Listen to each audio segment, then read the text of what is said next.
The whole town's batting about Cincinnati. What a team, what a team, what a team.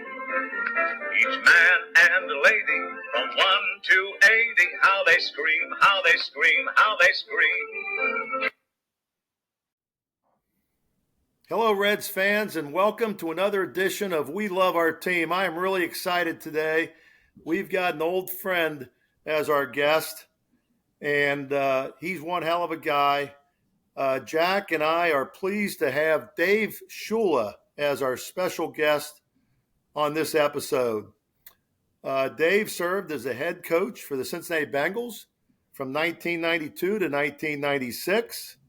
He is the son of Pro Football Hall of Fame coach Don Shula and brother of fellow football coach Mike Shula, who coaches currently with the LA Rams.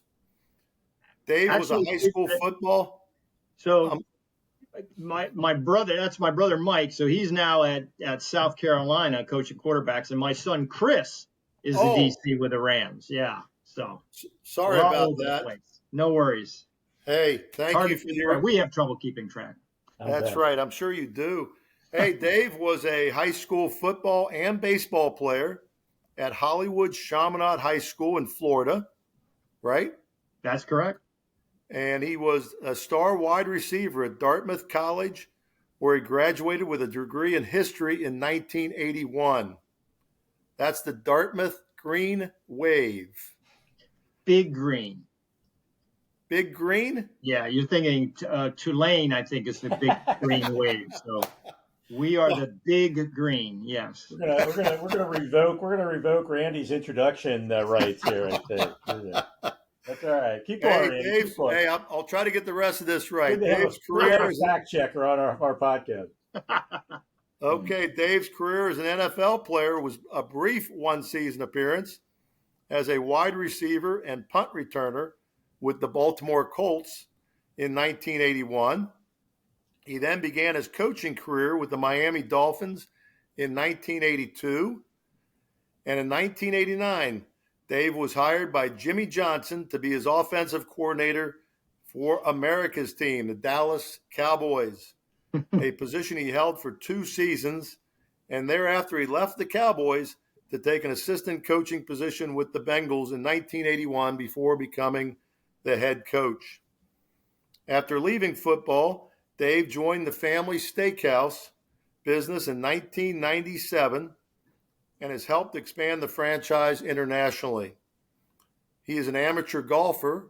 I can attest to his golfing skills. Very fine golfer. He's a tennis player. He's a pickleball player. And he's a triathlete.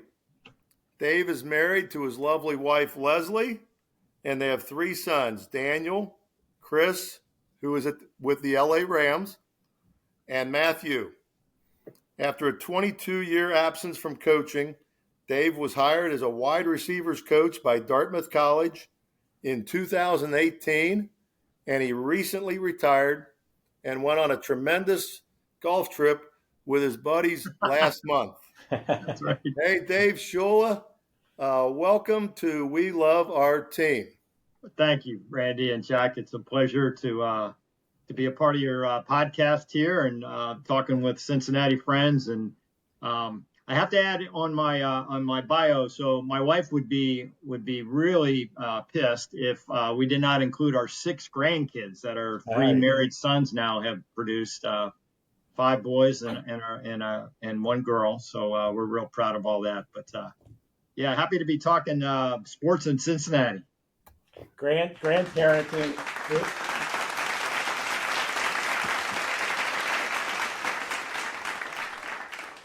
Dave, I think grandparenting is the only thing that lives up to the hype in my experience. So exactly right. Yeah, we have 5, so I hear you. That's right.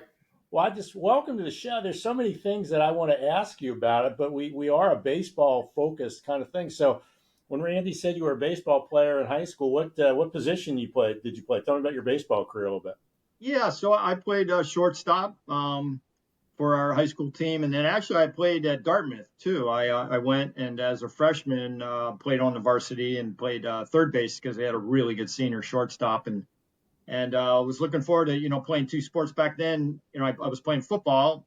Back in those days, we had 1 day of spring practice, so you could do. It was a lot easier to play, run track or play a spring sport. Unfortunately, I had surgery on my throwing hand, one of my fingers on my throwing hand, my sophomore year, and then I couldn't play, and then just decided I started to accomplish some things in football, and I thought maybe track might help me a little bit more than playing baseball in the Ivy League. So I did that for the next couple of years. But I always loved baseball. I had my Brooks Robinson mitt. I know that's he's an Oriole. Randy and I were talking earlier. I grew up from when I was age 4 to 10 up in Baltimore. Became a huge Oriole fan, and then we moved to Miami, and that's where they trained at Miami Stadium. Was their spring training. And there were no Florida Marlins or Miami Marlins. So my brother and I have stayed Oriole fans, but then, couldn't help but become Reds fans, our National League team, when we lived in Cincinnati. Once I got to know Randy and basically all of our neighbors, Tommy Blinn and everybody that lived in our neighborhood of Steeplechase, just seeing the great enthusiasm that the whole region showed. And I remember listening. I loved driving in the evenings and listening to Marty Brenneman on 700 WLW, right, doing Reds games, and it seemed like no matter where you were in the country, you could pick it up. It was just fantastic. Strong thing. And so yeah, became a big Reds fan, and still root for them today. And so yeah, love talking baseball. Well, hey, Dave, wait a minute. I'm interested. I've got a question for you, Dave. Go ahead, Randy. Go ahead. You hurt your pinky or something, so you couldn't play baseball in college, but you could still play wide receiver. Right. So it was just I tore a tendon at the end of my middle finger here, and they just fixed it, and it could still catch. But I could have come back and played my junior year, but like I said, I thought it would be in my best interest developmentally as a football player to run track. So I ran JV track, which there's some funny stories about that anyways, but tried to get a little faster. So I admire Ivy League athletes because I think you guys really are true student athletes. So what was that something were you pretty well set on going Ivy League, or did you have other options coming out of high school in terms of football or what have you? Jack, I was not thinking Ivy League at all. I knew growing up in South Florida from 6th grade on, got very little exposure to the Ivy League as far as in the academic realm. And in fact, the first time a coach from Dartmouth contacted me, or I got a letter from them, I thought it was Dartmouth. So long story short, I actually assigned a scholarship to play for Coach Bowden at Florida State, and thought that's what I was going to do. My guy named Lou Maranzana, who was our D-line coach for our high school team, a Dartmouth grad, who was also my senior year English teacher. He knew me pretty well, and he said, you may want to think about Dartmouth. And he started to tell me about it, and where it was up in the woods in New Hampshire, beautiful place, great. Dartmouth has always been known. I don't know if they would like to say this today, but they've always been known as the jock school or the athletic school in the Ivy League. So that all interested me. And I said, well, Coach, I've already signed a scholarship to go to Florida State. I'm tied in. And he goes, well, there's no scholarships in the Ivy League. You could do this. Why don't you at least take a trip? So this is now in like mid-February. And I had signed this letter of it. I signed the regional letter of intent in December. They had that back then. And then the national letter of intent the first week of February. And so I go up to Dartmouth. I slept in a chair for 2 days. It rained the whole time I was up there, and it was, and up there, the winter is beautiful. A lot of outdoor sports, skiing, cross country and alpine and snowshoeing. And it's just a beautiful place to be. Anybody that's been in that part of the country would know. So, but really what got me thinking during the trip was, they had great football tradition. And I knew that if I excelled in football, that I would probably get an opportunity at least to try out or something. But if football didn't work out for me, I would have this Ivy League education fall back on for the rest of my life. And then the bonus that I didn't realize until I got there, and then have since I've left, is the tight knit community that Dartmouth inspires. I still have, oh gosh, I don't know. I was with half a dozen of my teammates last weekend up in Hanover for a Dartmouth game. They dedicated the stadium to my good friend, teammate Buddy Tevens, who passed away a year ago, September. Was our head coach actually, and so that those bonds have fortified me my entire life. Randy, I started down your path actually. I was able to get into law school. I thought I might want to do that, so I played, as you mentioned, for the Colts in 1981. Had worked in a law firm that winter. Applied, got into the University of Baltimore, and then my plan was to go to school at night because we're making the big salaries that they're making now. Right. And so then I got cut in training camp, at the end of training camp in 1982, and did the fall semester at University of Baltimore, and thought that's what I was going to do. And then my dad was coaching the Dolphins, and as you mentioned, I started coaching with him. It's another one of these stories that's kind of like either providence or fate or however you want to say it. So I finished my first semester of law school. Leslie and I had just gotten married that summer. She was working for Aetna in group insurance in Baltimore. We go down to Miami for 1 week of my 2-week break from law school, and she had a week of vacation. And I'm literally heading out the door to play golf on a Monday morning. The Dolphins had 2 games left in the regular season. This is 1982, which was a strike year. So they only ended up playing 9 games, right? And the offensive coordinator was a guy named Wally English. He got the head coaching job with your Green Wave, Randy, at Tulane. And so back then they didn't have these giant staffs they have now with each position coach has an assistant, and then you have quality control, 3 layers almost. Back then, the Coach English coached the quarterbacks, the tight ends, and the receivers. And then they had John Sandusky was the line coach. Carl Tassif was the running back coach. And my dad worked mostly on defense. So I had known the Dolphins terminology and language. I knew how to work back then a 16 millimeter projector, to watch film and all that. And so my dad calls and he says, "Hey, the Coach English has just left. We've got 2 games left. Can you come in and at least run the projector and help us put the game plan together?" They had one secretary that, would leave at 5:00. And so I just said to Leslie, my dad could use me to help out these next 2 weeks till the regular season was over. And she goes, "Yeah, go ahead. I'll hang with your mom, go to the beach." And so anyways, we had to win the last 2 games to qualify for the playoffs. So we win both games. So now we're in the playoffs, and I'm supposed to go back to law school.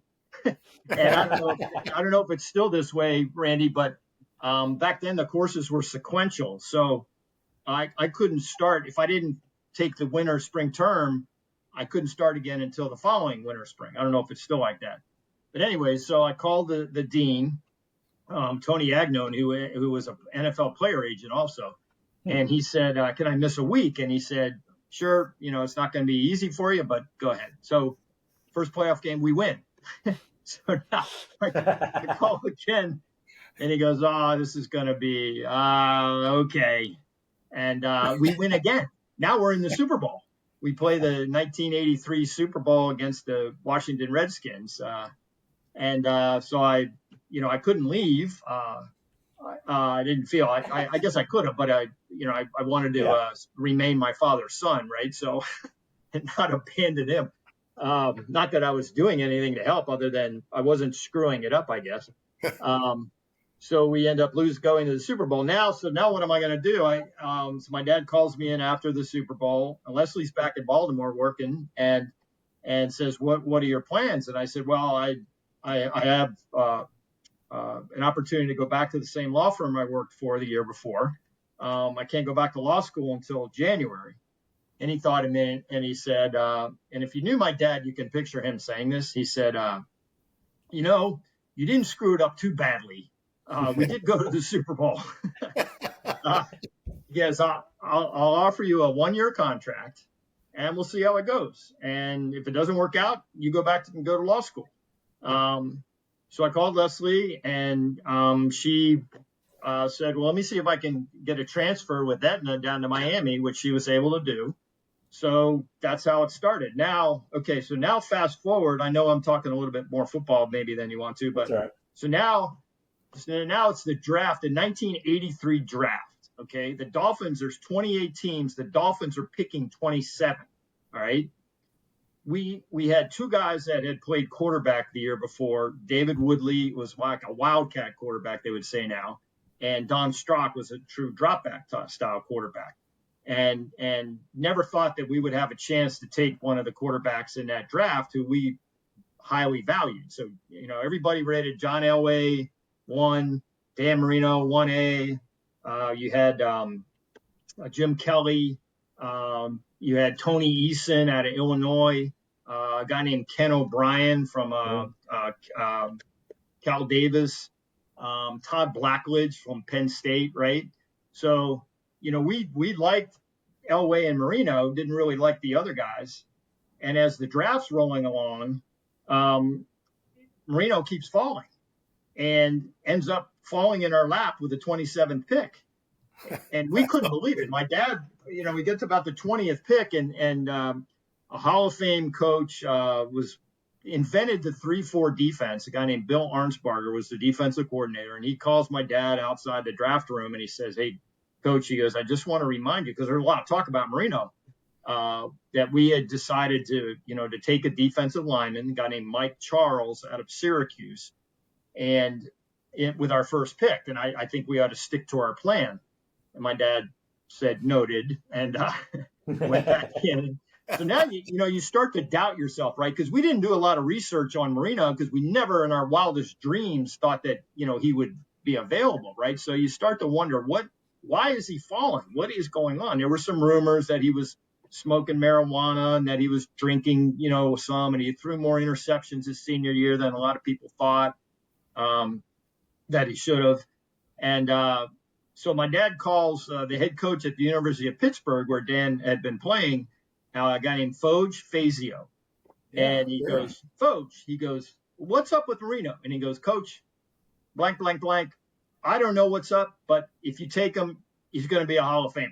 And so my dad trusted Coach Fazio's judgment, and the rest is history.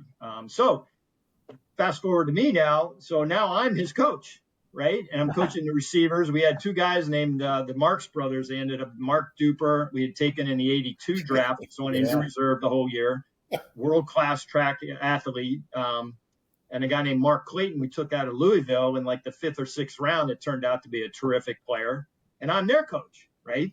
So, it's amazing how when you've got guys like that, how your reputation grows. And then 83 season, Danny ends up starting our 5th game. I remember because that was the same day that our oldest son, Dan, was born. And we didn't name him Dan. We named him after my grandfather, not Marino, but the way it worked out. But so he ends up starting. We go to the playoffs. We lose in, I think, the first round to Seattle. And then the next year we go to the Super Bowl, and Danny, he breaks all the throwing records. I think some of them still stand, actually, for a single season. Maybe not, but and we had the Marx brothers, and we were pretty good for a long time there. So so that was my Jack, do you know anybody else who ever quit law school because they had a coach in the Super Bowl? No, I think I had a law school. I'll tell you, I had a law school classmate who went to St. Joseph's in Rensselaer, Indiana, and he was a defensive back, and he returned punts. And Dave, you were a punt returner, so. Right. And my friend Mike's claim to fame, or not to fame, but he swore he never once called a fair catch. Like he just felt like that was beneath him or something. And he said he took some real shots. But a week before finals, our first year of law school, spring finals, he gets an open invitation to try out for the Montreal Alouettes in North Carolina. And he goes. I mean, They're like, Mike, we got finals next week. And he goes, hey, I can always go to law school, man. I got to give it a shot. So So he what made happened? it. Hey, He Jack, made it that's through the close. first cut. He made it through the first cut, and then in the second round, he was covering somebody, and the guy just was so good, Mike just fell down, and so he's a very successful lawyer now. He never Okay, played. so he did go back to law school. Never played in the CFL. He Yeah. made it back. But, All right, Dave. Who were some of your favorite Reds when you lived in Cincinnati or since then? Yeah, and growing up too, when we got there, this is 1991. So, the guys like, I admired Pete Rose and the way he played the game and what he accomplished. I loved his determination and head first slides and just, no quit attitude I always admired that. Johnny Bench, from what he accomplished and the way he carried himself as a professional and tough guy. And then, Barry Larkin, fantastic athlete, Moeller High School, right? Yep. Did he go to Moeller? And then Ken Griffey Jr., did he also go to Moeller? he Yeah. did. Yes. Those guys were fun to watch. And now I might be getting my timing mixed up. What era were those guys, or what years were those guys there? Larkin Late was 90s, late early 90s? 80s through the early 2000s. He and Griffey played together for a few years. Griffey came over for the 2000 season. So Larkin Okay, had so been around for a while, and then Griffey Right. came over. Larkin's a little older than Griffey.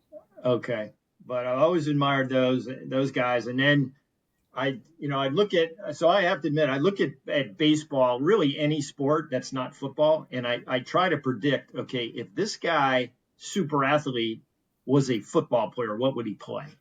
And I'm thinking of Ellie De La Cruz, and he would be the Randy Moss of this generation. I mean, oh my goodness, and what is he, 20? Something like that. Yeah. He's a kid. I mean, that speed and size, is he 6'5" or so?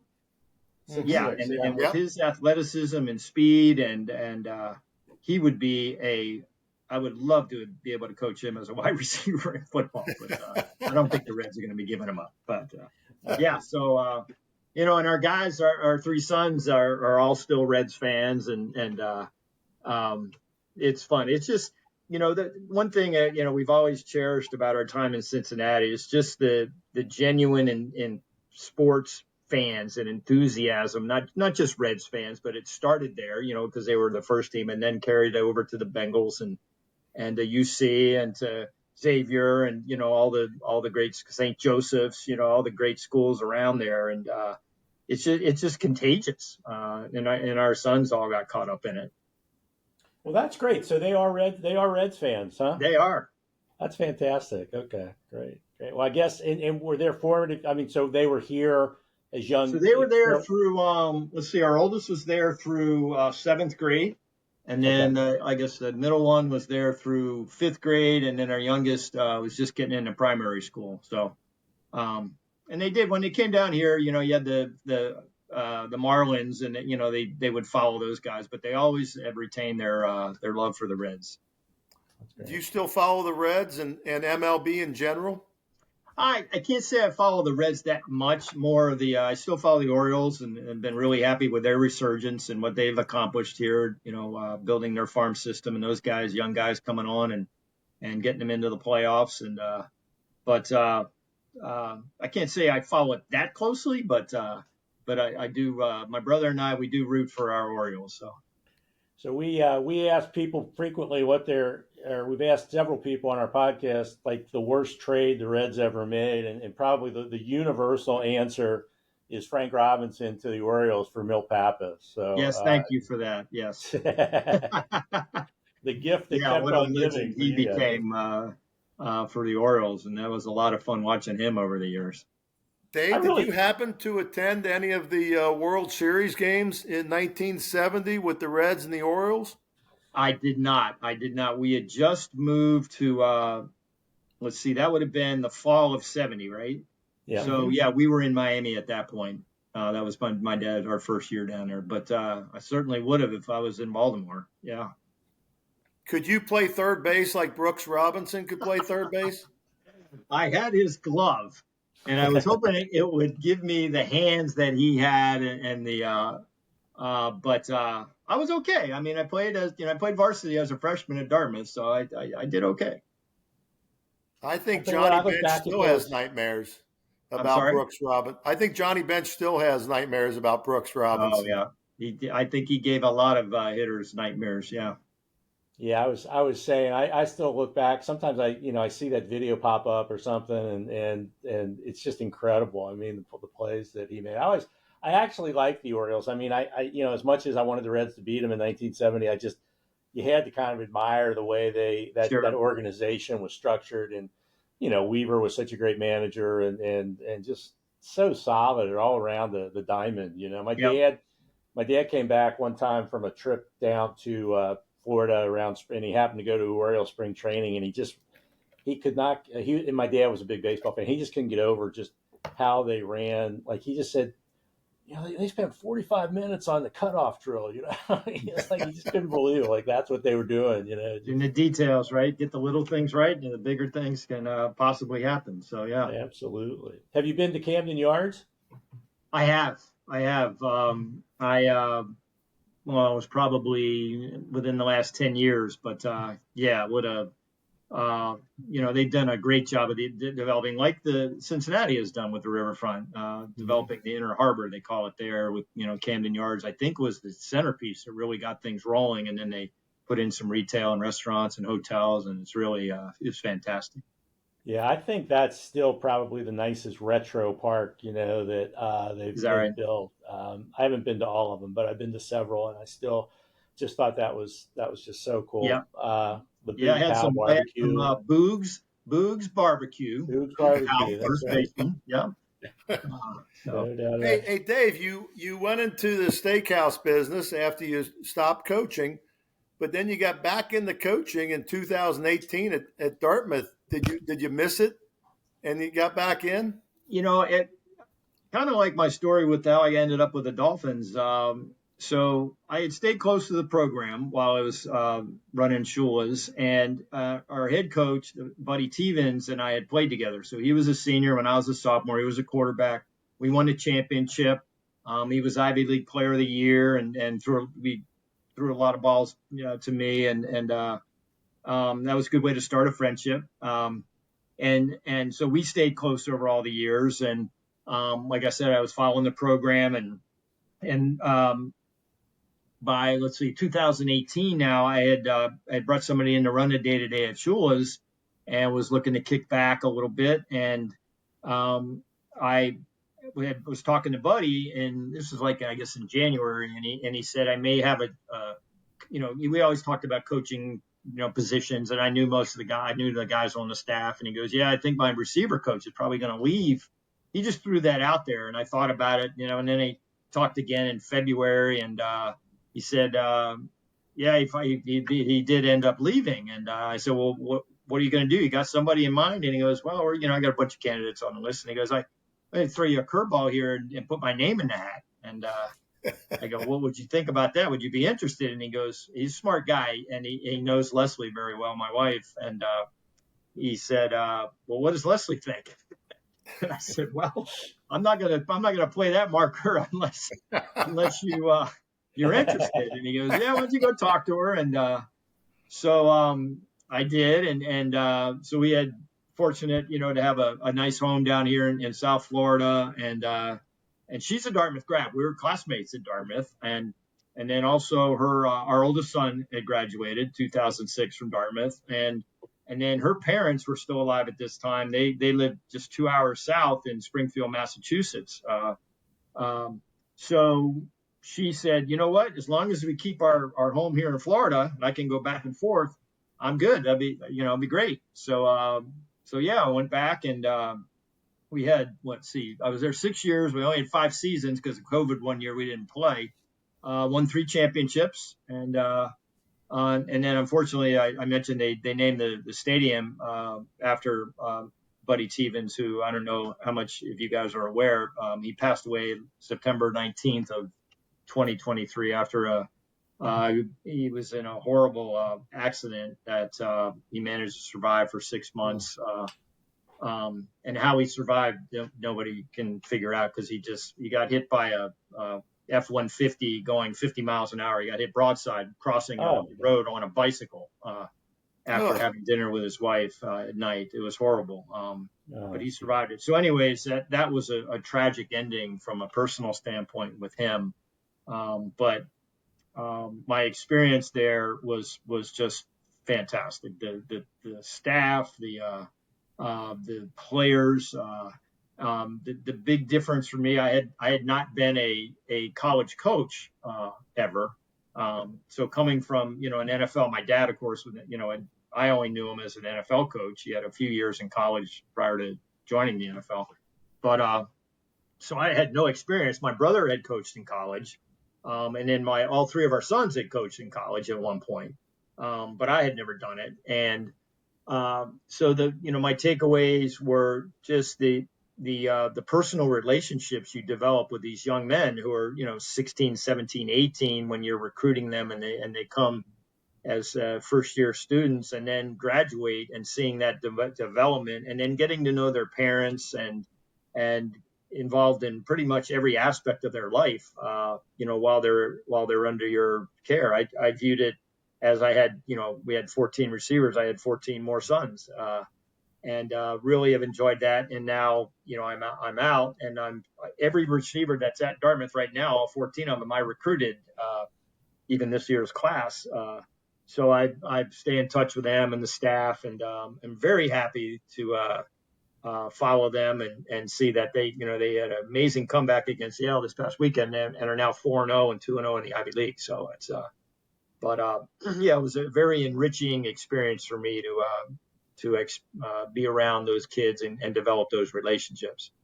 that's awesome. Did any of the guys on your team while you were there go on to the NFL? They did. Yeah, we have a defensive lineman, Nico Lelos, who's with the New Orleans Saints. We have actually with the Dolphins, Isaiah Johnson, who was a cornerback for us, We finished with us. And what a lot of Ivy League guys do, I don't want to get into the portal and NIL and all that. That doesn't really hit the Ivy League. Other than in the portal, what Ivy League guys will do is they'll graduate, and then if you play less than 4 games in any one season, you retain a year of NCAA eligibility. Okay. So most of them in our program, in the better programs, they don't play their freshman year, right? So they have that extra year. So they'll graduate and then we've had guys that had a receiver at Baylor, went on to the Houston Texans and made it for a year, but then he tore his Achilles and couldn't play. Had guys at Virginia, University of Buffalo, Syracuse is where Isaiah went. And then, all over the place. I think I'm not sure what the count is now, but I know a year or two ago, there were like 19 players out of the Ivy League in the NFL, and we now have 3. So awesome. it's just Well, the rest of them become investment bankers and make as much money as the NFL players. Well, it takes a while to do that, but I mean, I looked up this year. I think the practice squad players make $400,000, and the first year players make at least like $800,000 or $750,000 or something like that. So I don't know. I know what our guys were making that start at Morgan Stanley, and it's not quite that much their first year. Dave, what did you ever tell Bobby Bowden? You committed to Florida State. I need to circle back to that. So you go up to Dartmouth. You love Dartmouth. You fall in love, and you have to make a phone call, I suppose, to Bobby Bowden. I did, Randy, and it was it was a very difficult thing to do, and my dad. And what he stood for, and what he imbibed in all of us is integrity. Your word is your bond, and I had signed basically a contract to go, but it was I just felt deep in my heart that that was the right thing to do for me for the long term, and so I did, and I still remember talking to Coach Bowden, who I'm sure I would imagine that I was probably the only player in all of his tenure of coaching in college that ever chose not to go to an Ivy League school over wherever he was. And but he then wrote me a letter, which I'm not sure if I still have it, but I did for a long time, which said, hey, you had made a commitment. You took a spot that we could have offered to somebody else, and it was very to the point, and it's something sobering. It's something I needed to hear, and that's always stayed with me. And but yeah, that was in my young. What was I, 17 at the time? I guess. Very mature adult experience having to make that call, and with my dad sitting there right next to me and making sure I was saying all the right things and apologizing profusely, which I should have. Yeah. Yeah. Interesting. So wait a minute, Randy, wait a minute. We'll do No our word drum roll yet, association in a Jack? minute, but I needed to, I was just curious. So, we didn't really talk much about the steakhouse, but the restaurant, but now how is there any Shula's close to Cincinnati or like what's Chicago your would be the closest one. And I just ate there a few weeks ago. Actually, I was in Chicago to see the Rams play the Bears, and we had dinner at the Sheraton Chicago, right by the Navy Pier and on the river. Yep, that would be the closest to Cincinnati. Yep. All right. Okay. Well, you should come to. I mean, there's some pretty good steakhouses in Cincinnati. Oh, I know. I've been to, a lot of respect for Jeff Ruby and what he's accomplished, and at the precinct, and I think he's got some other places now. And then, of course, I was a huge fan of Montgomery Inn. In fact, I have to say that one of my dad's favorite gifts. What do you give Don Shula, right? Yeah, right. Montgomery Inn ribs. I would send him for his birthday once we got to Cincinnati. Oh, that's awesome. That's great. And the two times that he brought his Dolphins up to play us when I was the head coach up there in 94 and 95, he came over on Saturday afternoon and we had Montgomery Inn ribs. I was in Denver this summer and I went to Shanahan's. Did you? And kind of had sticker shock when I opened up the menu, but it was really beef prices have gone up significantly. Yes, but it was okay. A little word association. I'm going to start off with Marge Schott. Reds and hospitality. I'll give you 2 words because she was very welcoming to me and our family when after I got the job, because our offices were in the stadium there. And she walked over and said hello, introduced herself, which was very nice. Shohei Ohtani. 5-tool athlete. How about the Florida Marlins? Inept.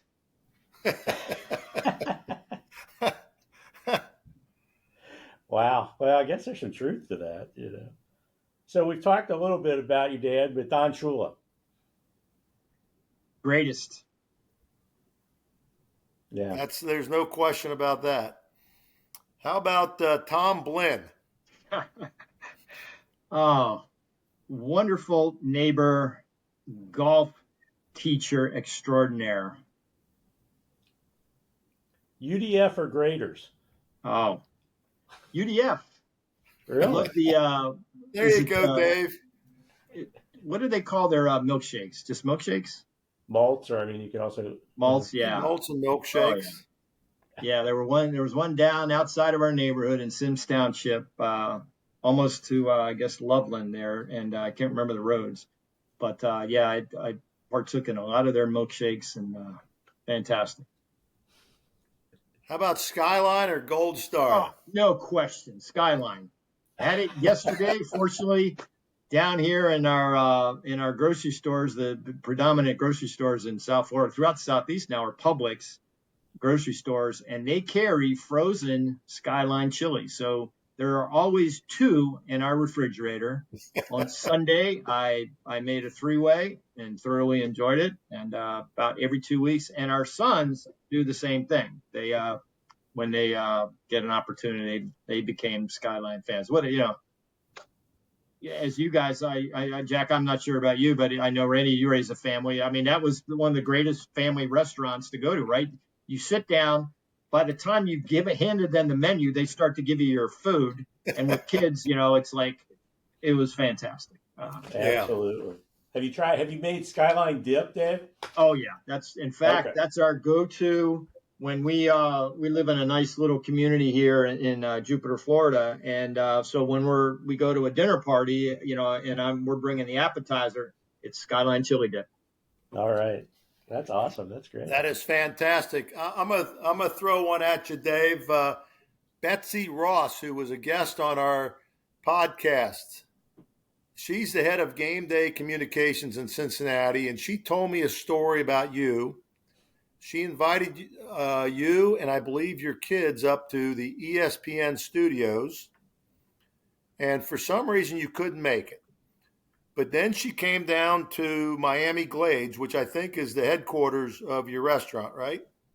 It was Miami Lakes. Or Miami It Lakes. was, yeah, back in the up until about 19 like early 2000s. Yeah. Yeah, and she just told me a story that she went, made a reservation, put her name in, and you sent her over some cake bread wine, Ah, and she is forever grateful for that. So that was well, a nice touch. I'm glad she enjoyed it, and I appreciate the fact she chose Shula's to come and dine. And cake bread was one of my dad's favorite wines. Oh, there you have it. Yeah. Was Yes. coaching transferable to some of the skills you developed in coaching transferable to the restaurant business, or vice versa? I mean, was the restaurant experience transferable to when you went back to coach? Jack, that's a great question, and the answer is yes. And I couch it in these terms. So we were a franchising company, right? So franchising, you own a set of intellectual property, right? And somebody comes in and is interested in it and wants to buy into that, and then they have to implement it, right? Yeah. So in football, you have a playbook. You bring in players every year. You have to train them on what the playbook says. That you got to, first of all, choose the right talent, right? Whether it's in the restaurant business, the back of the house, or anybody that works in the kitchen, front of the house, sales, marketing, all those kind of things. And then once you get into the training process, you have to hold people accountable. You have to stay true to your core, but innovate around the edges. You can't stay the same all the time, right? You have to stay current with what's trending, with grass-fed beef, so to speak. And that's one of the things in the restaurant or in the steak business. And other culinary trends that happen. Same thing in football. In college, it's a huge transition that I experienced when I went to coach at Dartmouth. Is the whole run pass option or RPO game, which didn't exist in the NFL. It does now a little bit because you're getting those kind of talents coming into the NFL, so the teams are doing it. So you have to continue to innovate and then and stay true to your core as you're doing that. So, in fact, I used to lecture quarterly down at University of Miami's Business School about that same, basically what I just talked about. The parallels between coaching and then how they applied in the franchising business. Sure. Yeah. So that's awesome. Yeah. Well, details matter too. I mean, obviously, you learn that in whatever level of restaurant you're working at. Yeah. Yeah. Well, hey, Dave, this has been fantastic. I know you just left a committee meeting with the Orange Bowl committee, and you squeezed us into your busy schedule. So we really appreciate your time. It's been great. You're a great friend, and I think our listeners will love this episode. Yeah. Well, I hope Thanks so. So much, Dave. When you told me about it, Randy, when I saw you at Pinehurst, about what you and Jack are doing, it just so fitting. And I figured, Randy, that you would find somebody easily that has the same passion that you do for Reds baseball and sports in general. So I was privileged when you asked me to be a part of this. And like I said, we thoroughly enjoyed our time in Cincinnati and always will.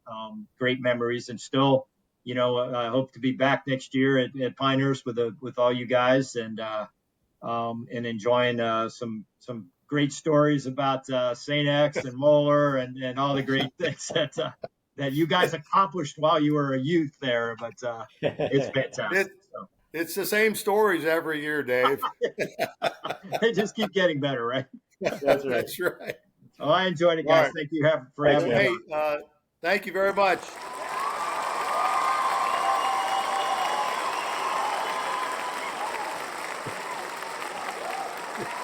Look at this, Dave. Another standing ovation.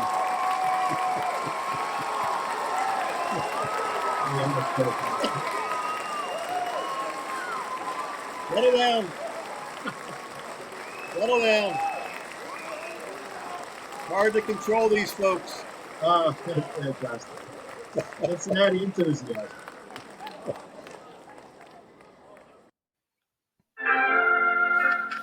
whole town's batting about Cincinnati. What a team, what a team, what a team. Each man and lady from 1 to 80, how they scream, how they scream, how they scream.